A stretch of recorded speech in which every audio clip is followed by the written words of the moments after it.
Chapter 3. How they toiled and sweated to get the hay in, but their efforts were rewarded, for the harvest was an even bigger success than they had hoped. Sometimes the work was hard.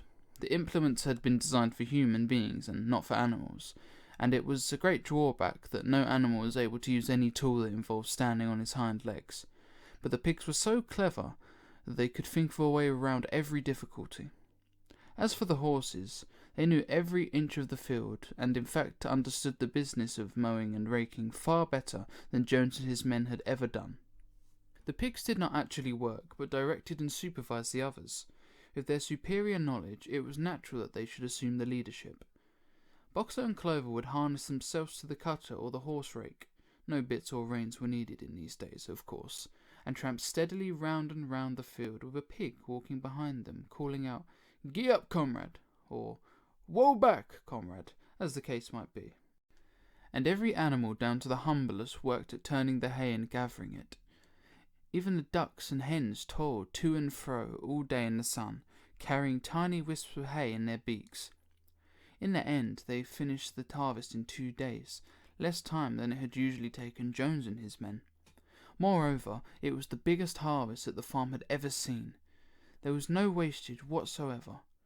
The hens and ducks with their sharp eyes had gathered up their very last stalk, and not an animal on the farm had stolen so much as a mouthful. All through that summer the work of the farm went like clockwork. The animals were happy as they had never conceived it possible to be. Every mouthful of food was an acute positive pleasure, now that it was truly their own food, produced by themselves and for themselves, not doled out to them by a grudging master. With the worthless parasitical human beings gone, there was more for everyone to eat. There was more leisure too, inexperienced though the animals were.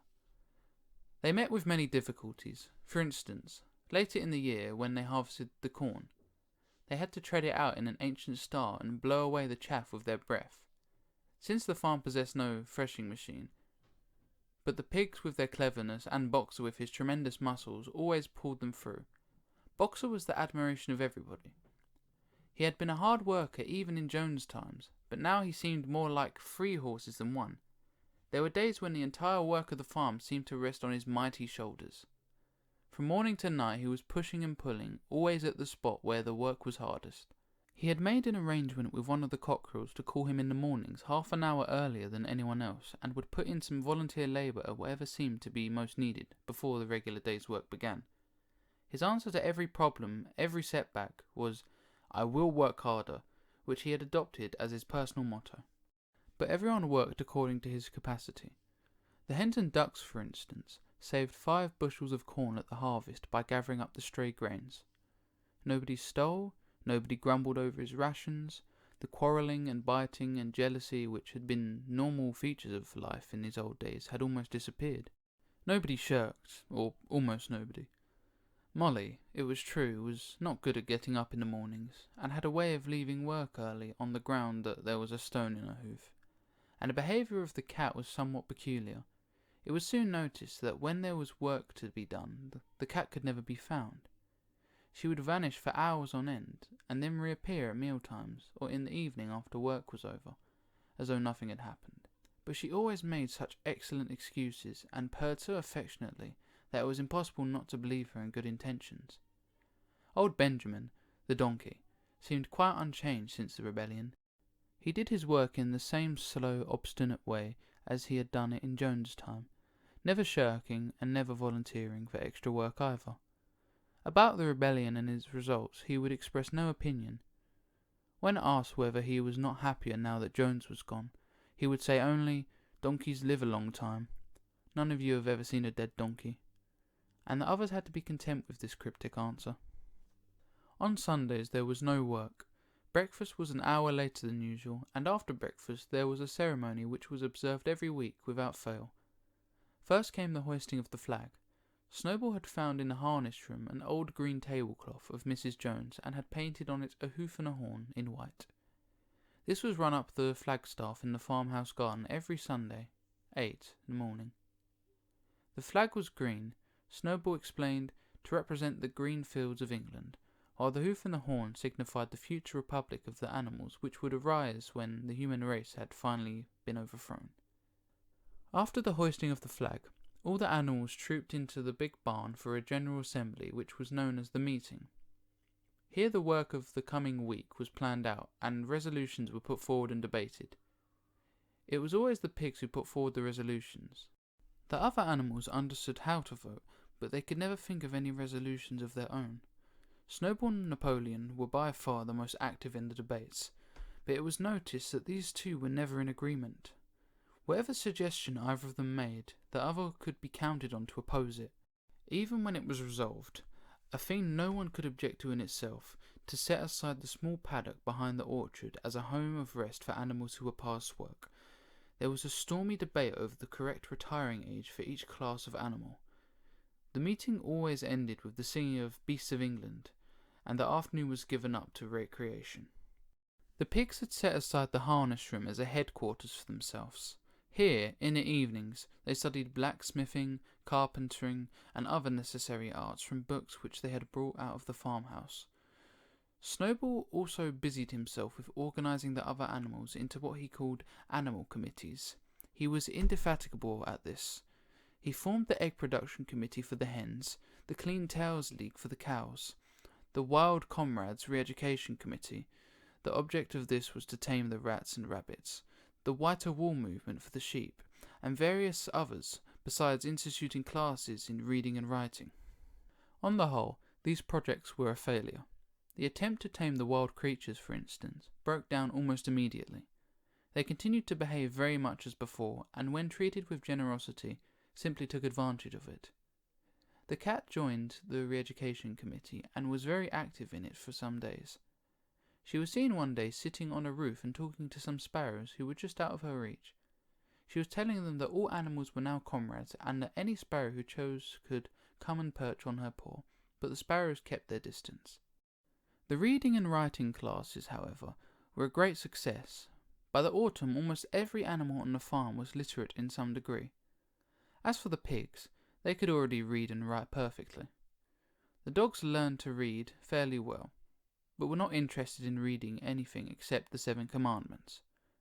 Muriel, the goat, could read somewhat better than the dogs, and sometimes used to read to the others in the evenings from scraps of newspaper which she found on the rubbish heap. Benjamin could read as well as any pig, but never exercised his faculty. So far as he knew, he said, there was nothing worth reading. Clover learnt the whole alphabet, but could not put words together. Boxer could not get beyond the letter D.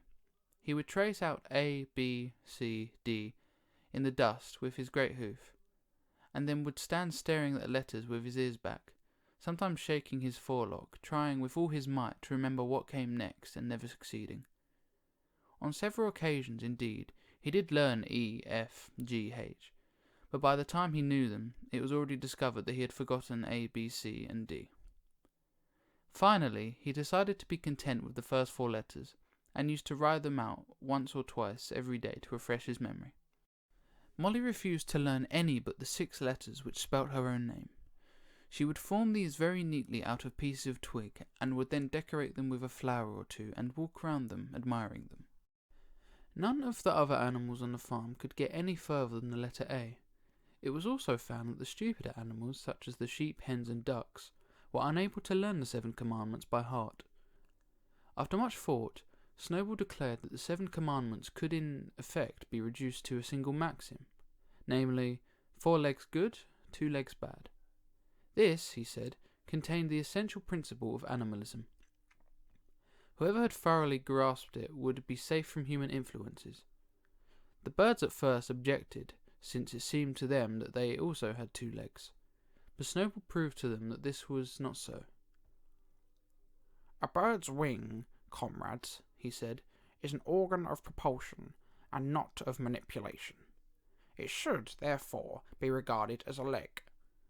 A distinguishing mark of a man is the hand, the instrument with which he does all his mischief." The birds did not understand Snowball's long words, but they accepted his explanation, and all the humbler animals set to work to learn the new maxim by heart. 4 legs good, 2 legs bad, was inscribed on the end of the wall of the barn above the 7 commandments and in bigger letters. When they had once got it by heart, the sheep developed a great liking for this maxim, and often as they lay in the field they would all start bleating, 4 legs good, 2 legs bad, 4 legs good, 2 legs bad, and keep it up for hours on end, never growing tired of it. Napoleon took no interest in Snowball's committees. He said that the education of the young was more important than anything that could be done for those who were already grown up. It happened that Jessie and Bluebell had both whelps soon after the hay harvest, giving birth between them to 9 sturdy puppies. As soon as they were weaned, Napoleon took them away from their mothers, saying that he would make himself responsible for their education. He took them up into a loft which could only be reached by a ladder from the harness room, and there kept them in such seclusion that the rest of the farm soon forgot their existence. The mystery of where the milk went to was soon cleared up. It was mixed every day into the pig's mash. The early apples were now ripening, and the grass of the orchard was littered with windfalls. The animals had assumed, as a matter of course, that these would be shared out equally.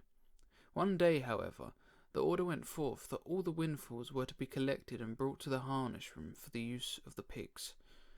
At this, some of the other animals murmured, but it was no use. All the pigs were in full agreement on this point, even Snowball and Napoleon. Squealer was sent to make the necessary explanations to the others. "Comrades," he cried, "you do not imagine, I hope, that we pigs are doing this in a spirit of selfishness and privilege? Many of us actually dislike milk and apples. I dislike them myself.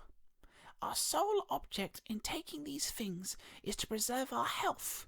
Milk and apples, this has been proved by science, comrades, contain substances absolutely necessary to the well-being of a pig. We pigs are brain workers. The whole management and organisation of this farm depend on us.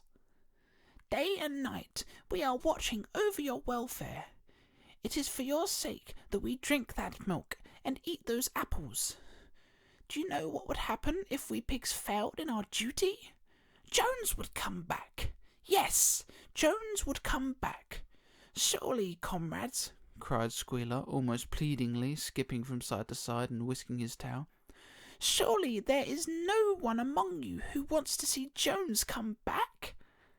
Now, if there was one thing that the animals were completely certain of, it was that they did not want Jones back. When it was put to them in this light, they had no more to say. The importance of keeping the pigs in good health was all too obvious, so it was agreed without further argument that the milk and the windfall apples, and also the main crop of apples when they ripened, should be reserved for the pigs alone.